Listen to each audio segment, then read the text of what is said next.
Hello everyone, welcome to back my YouTube channel fact with Chauhan.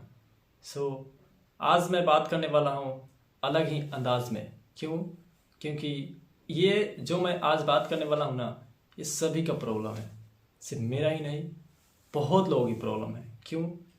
आज मेरे पास ऐसे कुछ पॉइंट है जो मैं उस पॉइंट पे बात करूँगा। ऐसे लोगों को, कुछ लोग क्या करते हैं ना, बोलते समय बहुत हेजिटेट होते हैं। पोडियम से हो गया, स्टेज से हो गया, या कुछ लोगों के सामने बोलने से बहुत हेजिटेट होते हैं।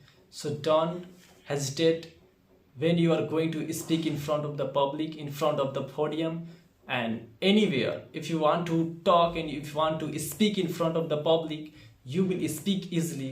Why? Because I have some idea and I have some work. Then if we are studying that way things, then definitely we will get confidence and then we will speak in front of the public.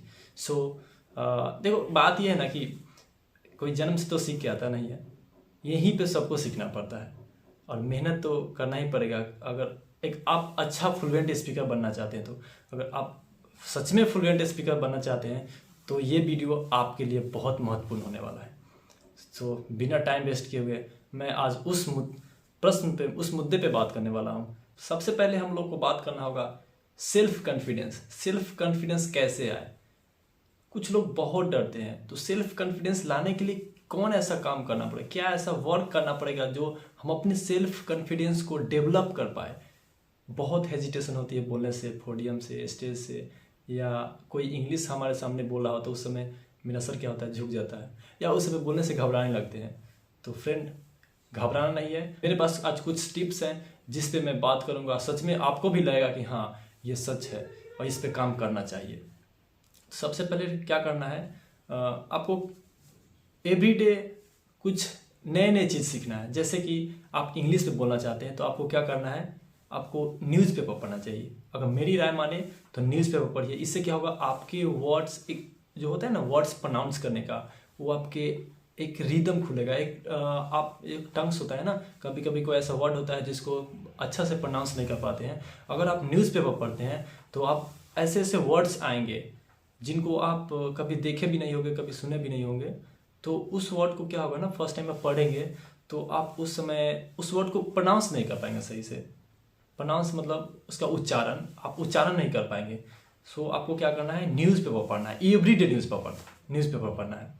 इससे क्या होगा, आपके rhythm एक खुलेगा, आपको बोलने का एक अंदर से कॉन्फिडेंस आएगा, आपको भी लगेगा कि हाँ मैं अब कुछ बोल सकता हूँ। और न्यूज़पेपर पढ़ने से होता है क्या कि बहुत सारा आपके वर्ड्स वगैरह वर्ड्स पावर भी हो जाएगा। जो वर्ड नहीं आ रहा है उसको हाईलाइट कीजिए और फिर उसको गूगल पे सर्च करके या आप डिक्शनरी से आप कहीं से उसका मीनिंग निकाल करके आप उसको एवरीडे इस्तेमाल कर सकते हैं। अपने इंग्लिश में मतलब स्पोकन में इस्तेमाल कर सकते हैं। ऐसे क्या होगा कि आप रोज़ 1 2 3 वर्ड सीखते हैं तो इससे धीरे धीरे धीरे बहुत सारे वर्ड का कमांड्स बन जाएगा आपको, और ये आपका धीरे धीरे ना इंग्लिश बोलने में काफ़ी ज़्यादा मदद करेगी। और भी बहुत सारे पॉइंट है। मैं दूसरा पॉइंट ये बात करने वाला हूँ, ग्रामर भी जरूरी है। ऐसा कुछ लोग कहते हैं कि ग्रामर नहीं जरूरी है, ऐसी बात नहीं है, ग्रामर भी जरूरी है। अगर बिना ग्रामर के नॉलेज के आप शायद बोल नहीं पाएंगे, आप सेंटेंस को फॉर्म नहीं कर पाएंगे। जैसे वर्ब, सब्जेक्ट के साथ वर्ब, सिंगुलर है या प्लूरल हो, ये सब बेसिक चीज़ जानना जरूरी है।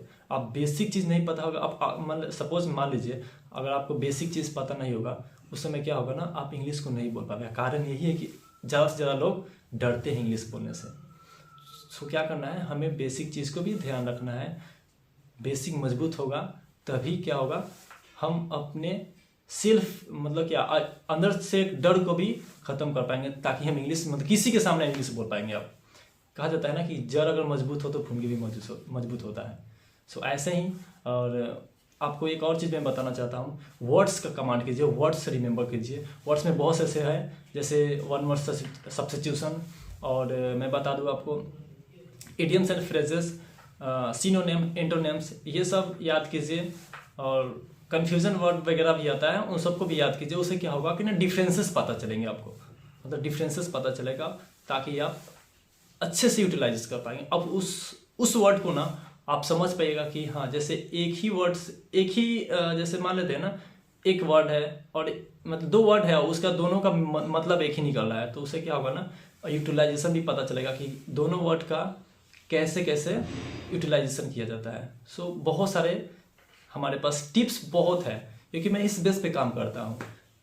और एक मैं बात बताऊँ, कहीं ना कहीं मेरी भी इंग्लिश काफ़ी ज़्यादा वीक थी।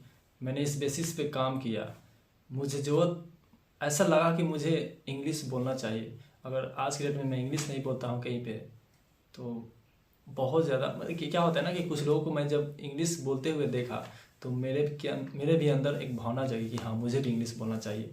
और पता है, मैं इंग्लिश में ही लेक्चर इसलिए दे रहा हूँ कि मैं समझ सकता हूँ कुछ लोग को, अगर मान लेता हूँ मैं इंग्लिश में ही पूरा लेक्चर देता तो बहुत लोगों को समझ में नहीं आता। इसलिए क्योंकि कुछ लोग को बहुत मतलब कुछ लोगों का इंग्लिश काफ़ी ज़्यादा वीक है।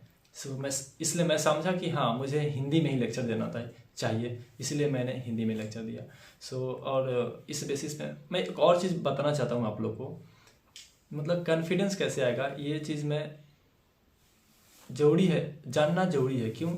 क्योंकि देखिए क्या होता है ना कि अगर कभी किसी को बोलने की मौका मिलता है, वहाँ पे क्या होता है ना, कुछ लोग वहाँ से भागने की कोशिश करते हैं, नज़रें चुराने की कोशिश करते हैं। नहीं, नज़रें नहीं चुराना है, ये सबसे बड़ा स्ट्रॉन्ग पॉइंट होता है वहाँ पे। और जहाँ पे लोग कल्टी मारने की कोशिश करते हैं ना, वहाँ उनके लिए नेगेटिव पॉइंट हो जाता है। अगर कोई इंग्लिश में आपसे बात करने की कोशिश करें तो आप कम्युनिकेट करने की कोशिश करो उनसे। अगर आप उनसे कम्युनिकेट कोशिश करते हो ना, तो क्या होगा ना कि एक धीरे धीरे अपना हेजिटेशन, एक डर जो होता है ना, ख़त्म होता है। डर खत्म होता है, और डर खत्म होगा तो आप एक पर्सन से दूसरे पर्सन, मतलब ऐसे होगा क्या कि आप सीनियर लोगों से धीरे धीरे करके आप कम्युनिकेट कर पाएंगे, आप बोल पाएंगे। सो इसलिए मैं भी बहुत सारा फेस किया हूँ, मेरे साथ भी बहुत बार हो चुका है।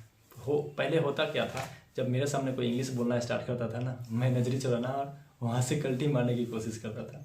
सो ऐसे ये मैं गलत करता था। मुझे बाद में समझ में आया कि मैं ये गलत कर रहा हूँ, और मैं धीरे धीरे मैं अपने इंग्लिश को इम्प्रूव करने की कोशिश किया। और जब भी आप लोगों को मौका मिले ना बोलने का, कभी घबराइए नहीं। वो पोडियम से हो, स्टेज से हो, 5 लाइन ही बोलो, लेकिन बोलो ज़रूर। आप 5 लाइन ही बोलो इंग्लिश में, कोशिश करो बोलो। सो आज तक मेरी वीडियो यहीं तक थी, और मैं आशा करता हूँ आप लोगों को ये वीडियो अच्छा लगा हो। मैं आशा करता हूँ आप लोगों को वीडियो बहुत अच्छा लगेगा। और कमेंट कीजिए अगर कुछ ऐसे लगता है मिस हो रहा है, कुछ ऐसा पॉइंट मैं नहीं रख पाया हूँ। सो आप लोग कमेंट कीजिए, और मैं फिर कमेंट को पढ़ूंगा, फिर मैं देखूंगा कौन ऐसा पॉइंट बच रहा है जिसमें मुझे बात करना चाहिए। ऐसे पॉइंट तो बहुत सारे हैं, काफ़ी ज़्यादा अगर मैं बात करता हूँ तो काफ़ी ज़्यादा वीडियो भी लंबा हो जाएगा। सो आज के वीडियो में इतना ही तक। अगर वीडियो ये अच्छा लगे आप लोगों को तो लाइक करें, कमेंट करें और शेयर करें, और फिर मैं मिलता हूँ नेक्स्ट वीडियो में। Thanks for watching this video.